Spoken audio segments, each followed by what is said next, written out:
This is The Litter Box, a Detroit Lions podcast with your hosts, Chet West and Bill Patterson.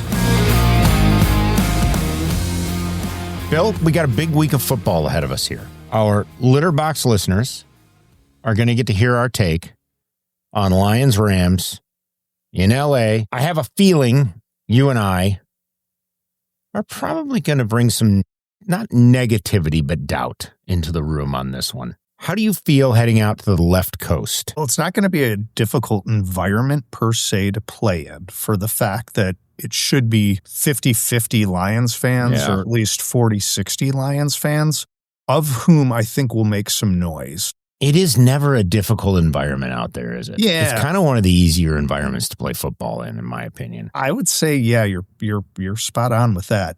I mean, here's the thing. The keys to the Lions' success is going to be this. The Rams secondary is as bad, if not worse, than the Lions. Yeah, however, I would agree. Their front four is unbelievable in their pass rush rate. So if our O-line, meaning the Lions, can't protect them, it's going to be a long day. Their offensive line is amazing. Matthew Stafford is having his best season in his 17-year pro career. And their wide receivers, Devontae Adams, Puka, I can't give enough superlatives to talk about them. How the Lions win is this. Their running game is going to struggle against the Lions' run defense, which is the number 3 run defense in the NFL.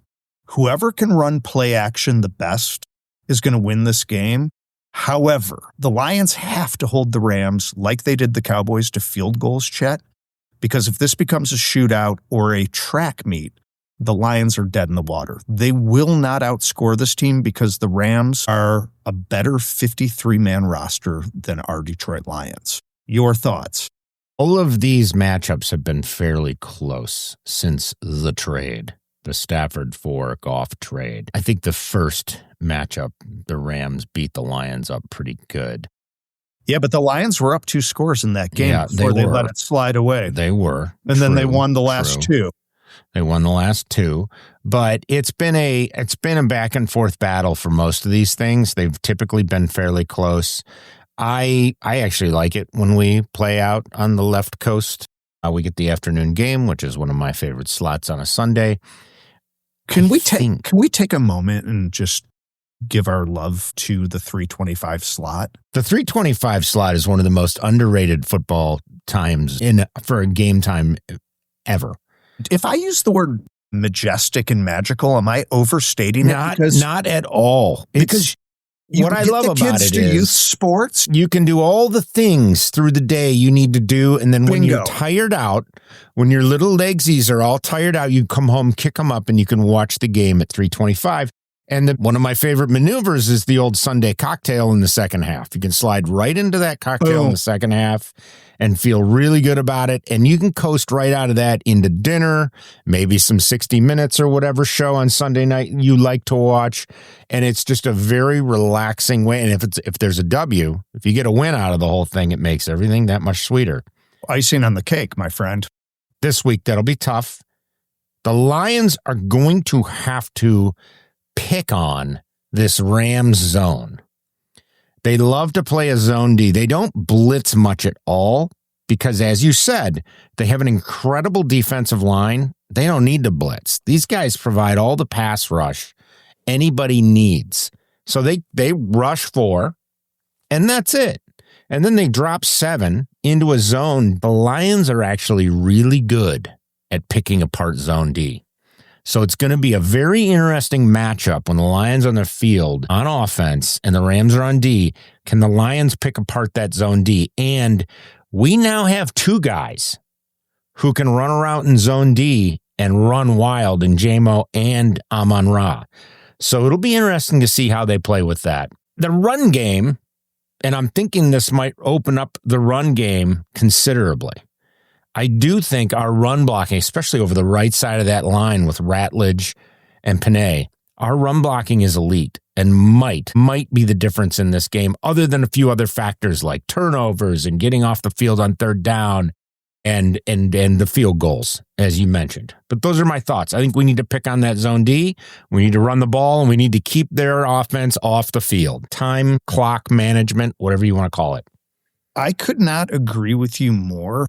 that I think the Lions' run game is the best chance they have to win this game. And if they can limit offensive snaps for the Rams and then hold them in the red zone, which is really the secret to the last 2 times they beat them, both in the playoffs and in that Monday night tilt, I like the Lions' chances if they can do those things. That's a lot to be said, Chet, and when we get to the injury report, we'll talk about it. One of the things that I think we should probably look at is Fisk or Byron Young is the edge rushers going up against one Penei Sewell. I think Penei Sewell is going to have a whale of a game. And I think if the outcome is in the Lions' favor, I think he might be one of the first guys we give a game ball to coming out of this tilt with the Rams.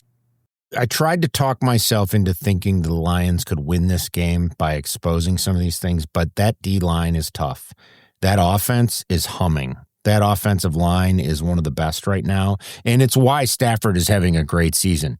His stats under pressure are abysmal in comparison to his stats when he's clean in the pocket. Very, very similar to our very own Jared Goff. They really are, while not being the same QB or having the same talents, they really are similar in what happens when you put pressure on them. And so the Lions are going to have to find a way to get some pressure on Stafford. So before the game got out of reach last week against the Arizona Cardinals, the LA Rams had 26 first downs. That's amazing. That's amazing. They're a good team. I mean, they're humming. They might be the best team in football right now. And then the scarier part about that is to get those 26 first downs, 22 of those, they didn't need a third down to get there. So, I mean, they're getting it on chunk plays. They're getting it early. They're getting it often. I do fully expect Kelvin Shepard to send the house, and I think the Lions are going to be blitzing a lot. Let's maneuver into something that's going to be very important and may have an effect on this game. Where are you at on your injury report, Bill? Well, my assumption is you have one of those massive sheets of paper that are hanging up in like Mr. Miyagi's dojo with all the writing going down. Do you just have one of those on your wall with a list of names at this juncture? Actually, the list is smaller this week than it has been in the last month. Come on. I refuse to believe this. I'll give you the bad news or good news first. What do you want? Give me the good news first. All right. The good news is the only 2 players that are officially ruled out are Brian Branch, which we already knew, and Kirby Joseph, who what I'm hearing from Detroit sports media is he needs to practice 2 days in a row on the knee before they would even think about clearing him. And he can't not only do that, Chet, he enters practice for a play and then leaves, and then enters for a play and then leaves. So I think his knee, I'm not a doctor, it's going to require surgery at some point or a lot of rehab, and that doesn't bode well. He has not gone on the IR yet. Sounds like he had a setback or something is what they were referring to today. Either that or I'm starting to question this franchise reverting back to its old bad ways and not really doing what it needs to do in terms of getting people healthy. Not only providing us with the best opportunity to gauge and view what's going on. I mean, that's selfish from my standpoint, but what's in Kirby Joseph's best interest? To hobble him out there week after week when he's clearly not healthy, just put him on IR and get him the help he needs and move forward. That's what practice squads and free agent signings are for. And, we've beat up Brad Holmes often on this, but he's done a good job like rating other rosters and other practice squads. Sure. Filling holes in the secondary. So let's talk about the good news, right? Okay. Our guy Awasika is back and should play. Taylor Decker is good to go. Thomas Harper, we still don't know if he's cleared per concussion protocol, but he should be good to go. Have a question mark on Christian Mahogany, but he practiced all week. Khalif Raymond, back. Sione Vaki, back. Shane Zylstra, the flying tight end, back. And Alex Anzalone had an illness, but he should play. So all that's good news. Now, do you want to talk about a team that actually has a 53-man roster that is healthy? Yes. Let's talk about the Los Angeles Rams. Tutu Atwell, wide receiver, dealing with a hammy. He's practiced all week. Darius Williams, cornerback, dealing with a tibia. He's practiced all week. Byron Young, who we already talked about, has an unspecified injury. He's practiced all week. Devontae Adams has a hamstring, and it is practiced all week. So they're healthy. Okay.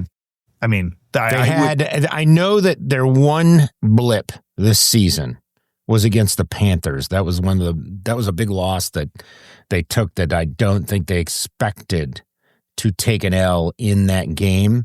And I know one of the reasons was they were missing one of their D linemen. I don't know. I can't pronounce the name properly. If you have a beat on this, Bill, please jump in. They have him back now, is the point. He's no longer injured. And I think that was the name I was looking for on the injury report. And it wasn't there. So Can you give me a hint on what position he plays? Oh, Puna Ford. Puna Ford. That's him. Yes. Nose tackle. Puna Ford. Thank you. Thank you. So yes, I was looking for Puna Ford on that injury report, and he is no longer there. That was a big reason. Good. Yeah, it was a big reason why Carolina was able to beat up on him with the run game. But I think, he's back. He's a big piece to their run D. Yeah. So let's talk about the Carolina game a minute, because that was the last time the Rams lost. And here's what Carolina did that the Lions could adopt to do so. The Panthers ran the ball down their throat. Now, as you mentioned, their nose tackle and run stopper, Puna Ford, was out. 2, Stafford has only had minimal turnovers this year, and he had half of them in that game. So the 2 interceptions that were thrown really hurt them and were costly. And the Panthers played really good special teams. So one more key to the Lions' success. Obviously, they need to run the ball. They need to get play action going. And then I might have to give a game ball if TK85 can keep on returning like he does. TK, baby. Get us good field position. He is not fast, but he's quick. And under these new return zone or landing zone, whatever we want to call it or address it, he's exceptional at it.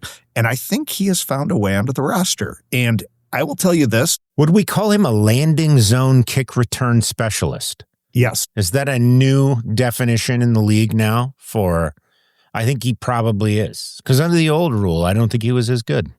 No. He's Jeff Chadwick, like Lions 1987. There's a name. All right. All right. Do we want to get on to Vegas, or would you like to do fantasy first? Why don't you start us off with your Vegas, and then I will bounce back and forth to fantasy here. Okay. So none of this is good news. The line opened at -4.5 for the Lions. It's now up to 6, and the money continues to pour in on the Rams. -4.5 for the Lions or +4.5? Lions are getting 4.5. They're getting 4.5 Okay, points. thank you. I thought I was like, wait, Vegas thinks we're going to win by 4.5? No. Yeah, so the Lions are getting 4.5 points, and now it's up to 6. Yes. So it's a full touchdown. Okay. Over under is it opened at 50 and 50.5. Now it's at 45.5. And the money line opened at -110 for the Lions. Same for the Rams. It's now +205 for the Lions and -250 for the Rams. The Sharps are putting their money on the Rams. Yeah. And Smart. I think the only way the Lions have a shot in this is if it's like a 24-22, 24-20, 23-21. It's going to have to be like a low-scoring, weird game where, we get some red zone holds and we have some bizarre things happen. Field goals. Might need a little luck here and there. I don't see it, Bill. I'm taking the Rams. Given the points. I think they got us by 2 touchdowns in this game. If they want to. Sorry, not sorry. We just don't have the horses to compete with a team this hot right now. I'm going to take the under. Okay. And I'll take the Lions and the points on this. Really? So, okay. Yeah, I'm going to go opposite you on this. Okay. As far as fantasy goes, here. I have a strong opinion for you to lead this off. Why don't you lead off fantasy with your strong opinion? Blake Corum and Kyron Williams, sit them. Lions run D is going to not allow many touches for those guys. I'll let you do your thing. I think that's probably a good sit. But you know who I'm starting? Any of the Rams receivers at this point. Any of them. They typically, interestingly enough, Nakua is the guy. They typically run like a 2 or 3 tight end set They have an odd deal here where they're running a lot of tight ends to create mismatches. I don't know. Maybe they don't really play their new guy Ferguson much. He doesn't get a lot of reps. So I'm going with Puka, though. If you got him, start him, let him rip. And I think Stafford wants this pretty badly. I think he could have a field day on us. I mean, if as high as a Matthew Stafford can score in fantasy, he will probably do it in this game. And per our usual, start St. Brown and Gibbs if you have them. There's no question there. You should start them both. What about J-Mo and Goff? J-Mo's tough because we seem to have J-Mo games or not so J-Mo games. He can disappear or he can put up 150 and a touchdown or two. I'm not starting Goff. I don't think I'm starting Goff in this one, especially if they have to lean on the run. I think I would just stick to our good old tried and true between Gibbs and Amon and stay away from everybody else if you have better options. If you don't have a better option than J-Mo, then play him. He's got a great chance of scoring. It's just he's a little in between. He's a little back and forth, up and down. That's my take, though. All right, so I think we've wrapped it up. I've got one final thought on a more somber note.